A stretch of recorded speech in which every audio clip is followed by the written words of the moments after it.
భక్తులు తగ్గిపోయారు. సమ్మక్క సారాలమ్మలో ఇవాళ వనప్రవేశం చేస్తుండటంతో అమ్మని దర్శించుకొని భక్తులు తిరుగుముఖం పట్టారు. దీనికి సంబంధించి మరిన్ని వివరాలు మా ప్రతినిధి బాలకుమార్ అందిస్తారు.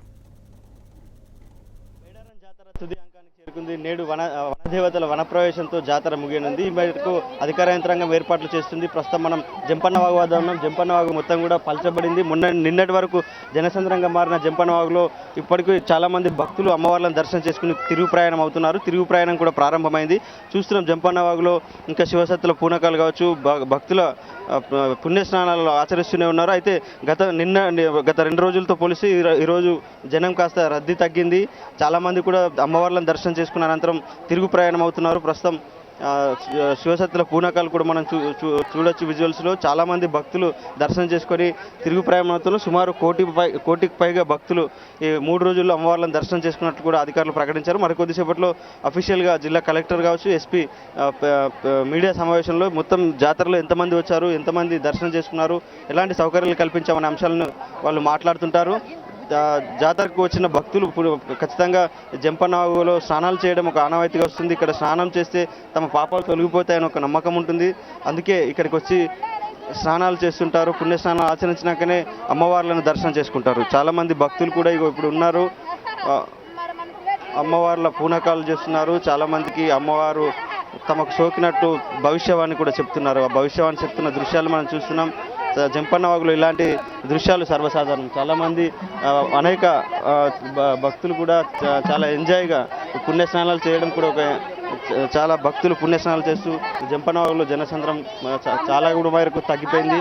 ఇటు గద్దెల ప్రాంగణంలో కూడా జనం కాస్త తగ్గినట్లు కూడా అధికారులు చెప్తున్నారు. దర్శనం సులువుగానైతే గంటలోపే దర్శనం చేసుకుని భక్తులు వెళ్ళిపోతున్నారు. ఈరోజు సాయంత్రం 6 గంటల ప్రాంతంలో అమ్మవార్ల వనప్రవేశం జరుగుతుంది. వనప్రవేశంతో మహాజాతర ముగిసినట్లు అధికారులు ప్రకటిస్తారు. ఇప్పటికీ మాత్రం భక్తులు అయితే ఈసారి సండే ఆదివారం రావడంతో ఆదివారం కూడా భక్తులు ఉంటారని ఒక అంచనా వేస్తున్నారు. అయితే ఇవాళ ఈ జాతర రోజులతో పోల్చి 4 రోజులు ఏదైతే సమ్మక్క సారాలమ్మలు గద్దెలపైకి చేరడం, మొక్కులు చెల్లించడం, ఈరోజు వనప్రవేశం. ఈ వనప్రవేశం ఘట్టం వరకు కూడా మహాజాతర కొనసాగుతుంది. అయితే జాతర అంతా కూడా భక్తులు వస్తారని ఒక అంచనా మాత్రం ఉంది. అయితే ఈ రోజుతో మహాజాతర మాత్రం ముగుస్తుంది.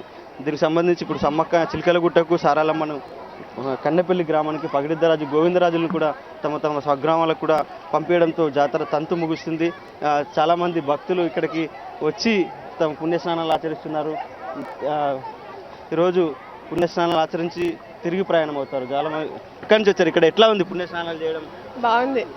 ఎప్పుడు వస్తారు? రెగ్యులర్ వస్తుంటారా? ఎట్లా? రెగ్యులర్ కూడా వస్తాం. 5 days ఉంటాం ఇక్కడ. 5 days కంపల్సరీ ఉంటాం. అంటే జంపన్నవాగులో కంపల్సరీ స్నానాలు చేయాలి. 5 days చేస్తాం మేము. దర్శనం ఎట్లా ఉంటుంది? బాగుంటది, చాలా బాగుంటది. మాకు నమ్మకం ఏదన్నా అనుకుంటే కంపల్సరీ కోరిక నెరవేరుతుంది. ఇది భక్తుల కొంగు బంగారంగా సమ్మక్క సారాలమ్మలకు ఒక గుర్తింపు ఉంది. అయితే తమ కోరిన కోరికలు నెరవేరుతాయి కాబట్టి భక్తులు వచ్చి ఇక్కడ దర్శనం చేసుకుంటారు. పుణ్యస్నానాలు ఆచరించిన అనంతరం తిరుగు ప్రయాణం అవుతుంటారు. 4 రోజుల పాటు కూడా ఇక్కడే ఉంటారు. ఈ 4 రోజుల జాతర అయ్యన్ని రోజులు కూడా ఇక్కడే ఉండి అమ్మవార్లను రోజు దర్శనం చేసుకుంటారు. సమ్మక్క సారాలమ్మ పగిడిద్దరాజు గోవిందరాజులు అమ్మవార్లు పూర్తిగా గద్దెలపై చేరుకున్నప్పుడు సంపూర్ణ అమ్మవార్లను దర్శనం చేసుకుంటూ తిరుగు ప్రయాణం అవుతుంటారు. జాతర ముగియగానే భక్తులందరూ కూడా తిరిగి తమ ప్రాంతాలకు వెళ్ళిపోతుంటారు. దాంతో నిన్నటి వరకు జనారణ్యంగా ఉన్న మేడారం మాత్రం మళ్ళీ కీకారణ్యంగా మారిపోయే సాధారణ స్థితి నెలకొంటుంది. ఇప్పటికి వరకు చాలామంది భక్తులు దర్శనం చేసుకున్నట్టు కూడా అధికారులు చెప్తున్నారు. అయితే ఈసారి ప్రభుత్వం ప్రతిష్టాత్మకంగా ఏర్పాటు చేసింది. జాతర కూడా సక్సెస్ అయ్యింది. ఎట్లాంటి ఇన్సిడెంట్లు మాత్రం జరగలేదు. అధికార యంత్రాంగం ముందస్తు చర్యలు సత్ఫలితాలు ఇచ్చిందని మనం చెప్తాం. ఇది ఇక్కడ ఉన్న తాజా పరిస్థితి. ఓటు